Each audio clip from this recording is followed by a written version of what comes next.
A simple yes or no question. 3 American war heroes, and the defense secretary couldn't answer. What he said next raised serious questions about how history is being told. The chair now recognizes the gentlelady from Washington, Ms. Strickland. Thank you, Chairman Rogers.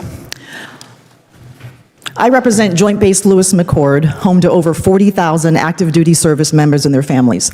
JBLM is the Department of Defense's most important installation for projecting power into the Indo-Pacific region, hosting the Army's 1st Corps and 1/3 of the Air Force's entire C-17 fleet. I want to start by recognizing the Army's 250th birthday. I am an Army brat myself. My father served in the military. He joined the Army when it was segregated, and he continued to serve when President Truman desegregated, something that probably would have been defined as woke back then. I could not be more proud of the soldiers who make up the Army what it is. And as part of the celebration, the Pentagon is going to host a day-long festival and parade estimated to cost up to $45 million. Department of Defense officials have described this as a generational recruiting tool and a plan to highlight every era and legendary leaders throughout Army history. So, Secretary Hegseth, do you plan to include displays of Colin Powell, our first Black chairman of the Joint Chiefs of Staff? Will you include displays about the Japanese-American 442nd Regimental Combat Team, one of the most decorated units of all time? Will you include displays about Major General Charles Calvin Rogers, whose Medal of Honor your department previously labeled as DEI? Recent articles by Stars and Stripes, Military Times, and others outline how your team has gone to great lengths to wipe out references of these American heroes. I'm incredibly concerned and actually disappointed that you will continue trying to tell an incomplete story about the Army's proud history, especially when you consider that 40% of those who are serving, who are enlisted, represent minority communities. So I'm going to ask you, sir, will you be able to talk about these things and will they be included? And then I have another question after that. Go ahead. Well, Congresswoman, I do not accept your insinuation that we would seek to disclude any race or group of people in representing 250 years of incredible service of the United States Army, including your father's, which I thank him for.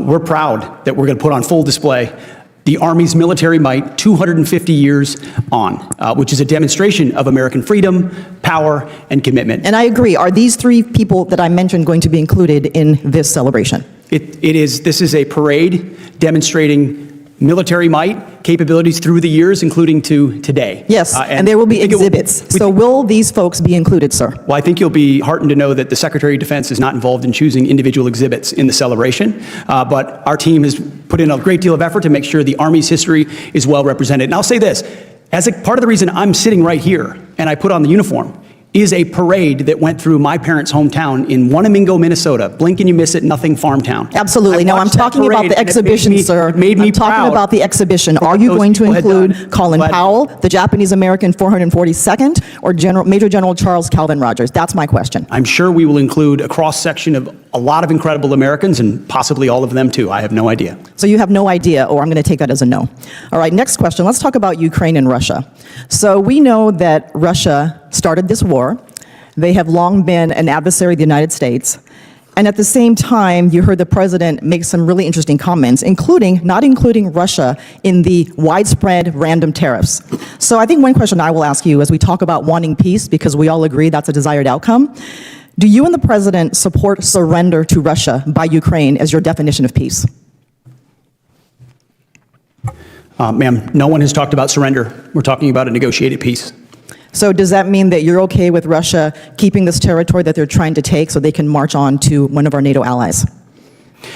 Ma'am, I think the situation is unfortunate, unleashed by the previous administration, but everyone that talks about winning and prevailing has yet to present to me a plan that's going to push the Russian army out of those territories.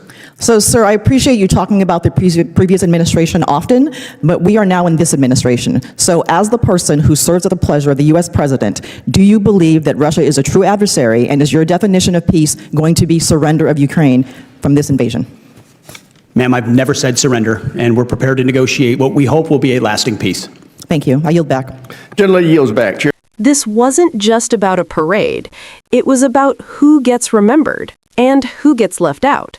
When leaders can't clearly say whether icons of American military history will be recognized, that's not a small oversight. That's a signal, because history isn't just about the past, it shapes identity, unity, and trust. And when that same lack of clarity shows up in foreign policy, on war, on allies, on adversaries, it raises a bigger concern. Are we seeing uncertainty or intentional ambiguity? Either way, leadership requires clarity. And right now, that clarity is being questioned.